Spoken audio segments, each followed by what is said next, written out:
O assunto agora é o impacto da pandemia na saúde emocional dos jovens. Uma pesquisa divulgada no começo do mês pelo laboratório Pfizer mostrou que 39% das pessoas entre 18 e 24 anos disseram que a saúde mental ficou ruim na pandemia e 11% responderam que ficou muito ruim. Para falar sobre o assunto, eu converso ao vivo pela internet com o psiquiatra de São Paulo, Daniel Cavalcante. Se você tem perguntas, mande pelo nosso WhatsApp. 99313-9599. Boa tarde, doutor. Obrigada pela participação aqui no RJ1. Olá, boa tarde. Um prazer estar com vocês essa segunda-feira. Vamos começar falando sobre sinais e sintomas, né? Sempre muito importante tentar identificar quais são os principais sinais e sintomas que aparecem nesses jovens que estão dizendo aí impactados pela pandemia.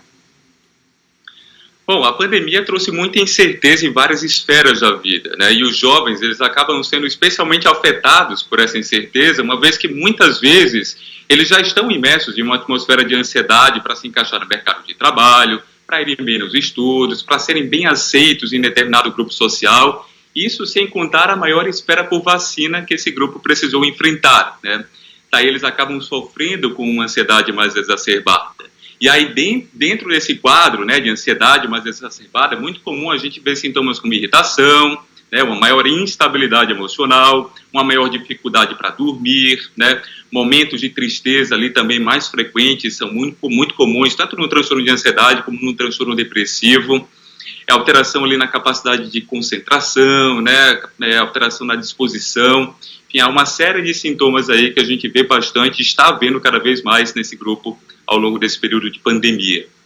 Você já citou alguns, né, alguns dos motivos, a espera pela vacinação, né, e também esse grupo jovem, duas questões envolvem, né, esse público, porque muitos estão na faculdade, tiveram que estudar online, ou então estão saindo da faculdade na busca de um mercado de trabalho, de uma vaga, e está tudo muito difícil para eles. Isso também prejudica essa questão da saúde emocional.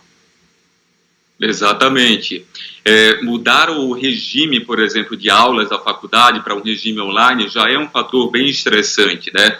Muitas pessoas não têm a mesma desenvoltura, né, no online que tem no presencial. E, além disso, essa mudança de regime faz com que você perca também um pouco do seu suporte social, né? Você não tem mais apoio ali tão próximo de pessoas ali do seu convívio. Você passa, então, para uma rotina mais reclusa, né? Você passa para um cotidiano mais isolado. Isso acaba influenciando também nesse aumento aí de sintomas tanto de ansiedade como de depressão e, como você bem falou, né, que eu mencionei também, a questão da incerteza. O período da faculdade, né, já é um período bastante estressante, muita pressão, né, o jovem está prestes a entrar no mercado de trabalho, a conquistar uma vaga ali na selva, digamos assim, e aí a pandemia fez com que isso se tornasse ainda mais estressante. Nessa pesquisa do laboratório Pfizer, eles também disseram que as mulheres relataram mais queixas nessa pesquisa. Elas citaram crises de choro, por exemplo. Mas quando a gente fala, né, doutor, de saúde emocional, a gente tem que lembrar que atinge mulheres, homens de várias idades, não tem um perfil, né? Exato, todos foram afetados, né? É importante sempre lembrar que todos nós somos vulneráveis, né, a apresentar algum sintoma de algum transtorno em algum determinado momento de vida. Esse resultado, né, relacionado ao grupo das mulheres também foi encontrado em outras pesquisas feitas aí ao longo desses 2 últimos anos, né? Teve até uma grande pesquisa feita pela Universidade de Calgary, lá no Canadá, que, com mais de 80 mil participantes, que também revelou aí um impacto maior no grupo das mulheres. É complicado assim, a gente falar que esse grupo está sob uma sobrecarga maior, porque há outros fatores aí a se considerar, como, por exemplo, a questão histórica das mulheres buscarem ajuda mais do que os homens fazem. Então, isso acaba gerando, consequentemente, um maior número de diagnósticos no grupo ali das mulheres, né? Mas tem muito homem aí sofrendo bastante, mas sem buscar a ajuda. Era nisso que eu ia entrar agora, buscar ajuda, né? Tem que procurar esse diagnóstico por um médico, por um especialista e tratar, né, doutor? Exato. Até porque, quanto mais cedo se busca ajuda, quanto mais precoce a intervenção, melhores os resultados, né? Então, se você já está com dificuldades para lidar com as suas tarefas do dia a dia, com as suas obrigações, e você já tentou por si só algumas coisas ali para contornar essa dificuldade, mas ainda assim você não está tendo sucesso, o melhor a se fazer, o que você precisa fazer é ir atrás de uma ajuda externa, né?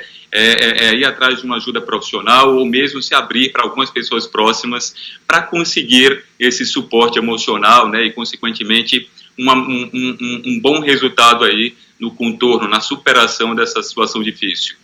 E quando o jovem não fala, né, para ninguém, essas pessoas próximas, familiares, amigos, como é que a gente pode perceber que algo está diferente ali, fora do normal, que não é uma tristeza pontual? Sim. Uma ótima pergunta.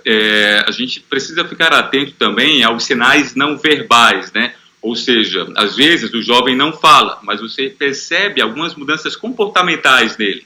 Então, por exemplo, quando o jovem está mais recluso, quando você vê que ele já abandonou algumas coisas que eram prazerosas para ele, que eram interessantes, né? Quando ele se mostra mais instável, né? Mais irritável, né? Quando ele se mostra, por exemplo, quando ele chora mais facilmente ali por coisas que antes ele não chorava, quando ele mostra preocupações muito excessivas, desproporcionais, quando ele já tem ali uma dificuldade para relaxar, né, uma dificuldade para dormir, quando ele tem uma dificuldade ali na produção, né, na concentração dele, na produtividade dentro da obrigação, da ocupação principal dele. Então tem muitos sinais aí não verbais, digamos assim, que ajudam nessa identificação, né, para perceber que aquele jovem está precisando de uma ajuda. Sem dúvida, é papel de todo mundo, né? Quem está ao redor aí perceber isso e oferecer ajuda e falar com que esse jovem vá buscar uma ajuda especializada. Doutor, muito obrigada pelas informações aqui no RJ1. Até uma próxima oportunidade. Boa tarde. Boa tarde. Tchau, tchau. Obrigada.